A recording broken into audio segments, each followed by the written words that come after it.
Hi hello అందరికి నమస్తే. YCP party అధికారం కోల్పోయిన తర్వాత ఈ పార్టీలో ఉన్నటువంటి మాజీ మంత్రులు అనుకోండి, ఎమ్మెల్యేలు అనుకోండి, వీళ్ళందరూ కూడా అధికార పార్టీలో చేరుతున్నటువంటి క్రమంలో మరి జగన్మోహన్ రెడ్డికి షాకు, వైసీపీ పార్టీకి షాక్ అని చెప్పి పెద్ద పెద్ద హెడ్డింగ్లు పెట్టినటువంటి సందర్భం మనం చూసాం. కానీ వాటికి సంబంధించి చాలామంది ఏ రకంగా అభిప్రాయపడ్డారు, వాళ్ళు పోతే పోయారు, నష్టం ఏం లేదు, జగన్మోహన్ రెడ్డికి పెద్ద ఇబ్బంది లేదు, షాక్ ఏం కాదని చెప్పి అభిప్రాయపడ్డారు. కానీ ఇప్పుడైతే నిజంగా ఎవరు చెప్పినా చెప్పకపోయినా కూడా జగన్మోహన్ రెడ్డికి షాక్ కలిగించేటువంటి ఒక వార్త ఏంటంటే విజయసాయిరెడ్డి పార్టీకి రాజీనామా చేస్తున్నట్లు ప్రకటించారు. సో విజయసాయిరెడ్డి అనేటువంటి వ్యక్తి వైసీపీ పార్టీలో సెకండ్ అనేటువంటి జగన్మోహన్ రెడ్డి తర్వాత వినిపించేటువంటి పేరు విజయసాయిరెడ్డి. మళ్ళీ అలాంటి వ్యక్తి పార్టీకి రాజీనామా చేస్తున్నారంటే నిజంగా వైసీపీ పార్టీకి కోలుకోలేని దెబ్బ, పెద్ద షాక్ అని చెప్పొచ్చు. మొదటి నుంచి కూడా అంటే వైఎస్ రాజశేఖర రెడ్డి గారు ఉన్నప్పటి నుంచి కూడా మరి విజయసాయిరెడ్డి జగన్మోహన్ రెడ్డి గారితో ఉన్నారు, వాళ్ళ కష్టాల్లో ఉన్నారు, కేసులు చుట్టుముట్టినప్పుడు ఉన్నారు, ప్రతిపక్షంలో ఉన్నప్పుడు ఉన్నారు. వీళ్ళు ఎంత ఇబ్బంది పెట్టినా కూడా ఆ కుటుంబాన్ని వదిలిపోకుండా ఆ కుటుంబానికి అండగా నిలబడ్డటువంటి వ్యక్తి. మరి అధికారంలోకి వచ్చిన తర్వాత కూడా రాష్ట్రానికి కావాల్సినటువంటి నిధుల విషయంలో మరి అక్కడ కేంద్ర ప్రభుత్వంలో ఎవరైతే మోదీ సర్కార్ ఉందో వారితో కూడా మాట్లాడుతూ ఇక్కడ ప్రజా సమస్యల గురించి, ఇక్కడ రాష్ట్రానికి సంబంధించిన సమస్యల గురించి వీటన్నిటికి సంబంధించి అక్కడ ఢిల్లీలో వ్యవహారం నడిపినటువంటి వ్యక్తి విజయసాయిరెడ్డి. మరి అదేవిధంగా ఇటు టీడీపీ పార్టీకి సంబంధించి వీళ్ళందరూ ఎవరు మాట్లాడినా, ఏం చేసినా, ఎలాంటి ఆరోపణలు చేసినా కూడా వాటిని పక్కా ఎవిడెన్స్తో కౌంటర్ ఇచ్చేటువంటి ప్రయత్నం కూడా విజయసాయిరెడ్డి చేయడం జరిగింది. అదేవిధంగా ఎక్కడైనా పార్టీ బలహీనంగా ఉందంటే మనం అక్కడ ఆ ప్రాంతంలో ఆ నాయకులతో మాట్లాడి పార్టీ బలాన్ని పెంచేటువంటి ప్రయత్నం కూడా విజయసాయిరెడ్డి చేశారు. సో ఆ రకంగా విజయసాయిరెడ్డిని జగన్మోహన్ రెడ్డి నమ్మడం, జగన్మోహన్ రెడ్డి ఇచ్చినటువంటి బాధ్యతలను విజయసాయిరెడ్డి సమర్థవంతంగా పూర్తి చేయడం కూడా మనం చూసాం. అయితే అధికారంలోకి వచ్చిన తర్వాత విజయసాయిరెడ్డికి జగన్మోహన్ రెడ్డికి మధ్య గ్యాప్ పెరిగిందన్నటువంటి మాట వాస్తవం. దానికి ఎగ్జాంపుల్ చూస్తే ఉత్తరాంధ్రకు ఇన్ఛార్జిగా ఉన్నటువంటి ఎవరైతే విజయసాయిరెడ్డిని తప్పించి ఆయన మీద ఆరోపణలు వచ్చాయని చెప్పి తప్పించిన తర్వాతనే ఈ పార్టీకి దూరంగా ఉన్నటువంటి పరిస్థితి. ఈ పార్టీ కార్యక్రమాలకు సంబంధించి కూడా ఎక్కడ కూడా యాక్టివ్గా మాట్లాడలేదు, కేవలం ఢిల్లీకి మాత్రమే పరిమితమయ్యారు. ఢిల్లీలో పార్టీ కార్యక్రమాలు చూడడం కానీ, ఎంపీగా తన బాధ్యత ఏదైనా ఉంటే అక్కడ మాట్లాడిన అంతవరకే పరిమితం అయ్యారు. కానీ గతంలో ఏ రకంగా అయితే యాక్టివ్గా ఉన్నారో ఆ రకంగా యాక్టివ్గా ఉన్నటువంటి పరిస్థితి లేదు. సో ఈ క్రమంలో విజయసాయిరెడ్డి పార్టీకి రాజీనామా చేస్తారని చాలా రోజులుగా చర్చ జరుగుతూ ఉన్నా కూడా చాలా మంది ఏంటంటే విజయసాయిరెడ్డి ఏంది పార్టీకి రాజీనామా చేయడం అంది, ఇది అసాధ్యము, ఖచ్చితంగా జరిగేటువంటి పని కాదు ఇదని చెప్పి అభిప్రాయపడ్డటువంటి పరిస్థితి. మరి అలాంటి వాళ్ళందరికీ షాక్ కలిగిస్తూ ఈరోజు ఆయన ట్విట్టర్ వేదికగా తన పార్టీకి రాజీనామా చేస్తున్నానని చెప్పి అనేక విషయాలను ప్రస్తావించడం జరిగింది.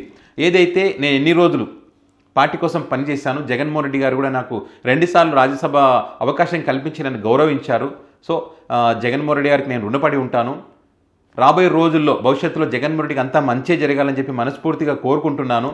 అదేవిధంగా 9 ఏళ్ల కాలంలో నరేంద్ర మోదీ గారు కానీ, అమిత్ షా గారు కానీ నాకు అనేక రకాలుగా నన్ను ప్రోత్సహించారు. అండ్ అదేవిధంగా ఇప్పుడున్న ఆంధ్రప్రదేశ్ డిప్యూటీ సీఎం పవన్ కళ్యాణ్తో నాకు మంచి స్నేహం ఉంది చాలా కాలంగా. అదేవిధంగా చంద్రబాబు నాయుడు గారితో కూడా నాకు వ్యక్తిగత విభేదాలు ఏమీ లేవు. పార్టీ పరంగా, రాజకీయ పరంగా నేను ఏది మాట్లాడినా కూడా ఆ లైన్లోనే మాట్లాడిన తప్పితే వ్యక్తిగతంగా ఎలాంటి నాకు ఉద్దేశాలు అయితే లేవు.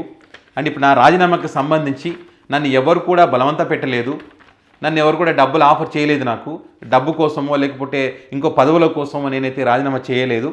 ఈ రాజీనామా చేసిన తర్వాత కాబట్టి నేను రాబోయే రోజుల్లో ఏ పార్టీలో చేరను, నేను వ్యవసాయం చేసుకుంటానని చెప్పి ఆయన మరి ట్విట్టర్ వేదికగా పోస్ట్ పెట్టినటువంటి పరిస్థితి. సో ఈయన రాజీనామాకు సంబంధించి రకరకాల అభిప్రాయాలు వ్యక్తం అవుతున్నాయి. గతంలో కూడా పార్టీ మారినటువంటి వాళ్ళందరూ కూడా మేము ఏ పార్టీలో చేరడం లేదు, రాజకీయాలకు స్వస్తి పలుకుతా ఉన్నాం, దూరంగా ఉండాలని నిర్ణయించుకున్నామని చెప్పి చాలామంది అన్నప్పటికీ కూడా వేరే పార్టీలో చేరినటువంటి సందర్భాన్ని మనం మర్చిపోకూడదు. కాబట్టి అదే రకంగా విజయసాయిరెడ్డి కూడా మరి బీజేపీ పార్టీలో చేరేటువంటి అవకాశం ఉంటుంది, లేదా మరి ఆంధ్రప్రదేశ్లో ఉన్నటువంటి ఏదైతే ఈ జనసేన, టీడీపీ పార్టీలో వాళ్ళతో ఏమైనా చేరేటువంటి అవకాశం ఉంటుందేమో. అందుకు బాలకృష్ణ గారితో కూడా మంచి సంబంధం ఉందనేటువంటి ఒక చర్చ కూడా ఉంది. సో ఈ రకంగా కొన్ని అభిప్రాయాలు వ్యక్తం అవుతూ ఉన్నాయి. లేదు, ఈయన మీద అనేక ఆరోపణలు వచ్చాయి కదా, ఈ ఆరోపణలకు సంబంధించి కేసులు ముందుకు కదలకూడదు అనుకుంటే కనుక ఖచ్చితంగా పార్టీకి రాజీనామా చేసి, వైసీపీ పార్టీకి రాజీనామా చేసి బయటకు వస్తే కనుక, రాజకీయాలకు దూరంగా ఉంటానని ప్రకటిస్తే కనుక ఈ కేసులు ఫుల్ స్టాప్ పడుతుందనేటువంటి ఏదో ఒక డీల్ కుదిరింది. ఆ డీల్లో భాగంగానే ఈ రకంగా రాజీనామా చేశారు. ఈయన రాజీనామా చేయడం ద్వారా వైసీపీలో సెకండ్ అనేటువంటి ఒక పేరున్నటువంటి వ్యక్తి పార్టీకి రాజీనామా చేస్తే వైసీపీ పార్టీ డ్యామేజ్ అయ్యేటువంటి అవకాశం ఉంటుంది. కాబట్టి ఆ పార్టీ బలహీనపడాలంటే ఈ రకంగా చేయాలనేటువంటి ఒక డీల్ కుదిరింది. కాబట్టి అందులో భాగంగానే రాజీనామా చేశారనేటువంటి అభిప్రాయాలు కూడా వ్యక్తం అవుతూ ఉన్నాయి. సో ఇట్లా ఎవరికి నచ్చినట్టుగా వాళ్ళ అభిప్రాయాలు వ్యక్తం చేసినటువంటి క్రమంలో జగన్మోహన్ రెడ్డి నిర్ణయం ఏ రకంగా ఉంటుందనేటువంటిది ఇక్కడ ఆసక్తిగా ఉంది. ఎందుకంటే జగన్మోహన్ రెడ్డి విజయసాయిరెడ్డిని వదిలేసుకుంటారా?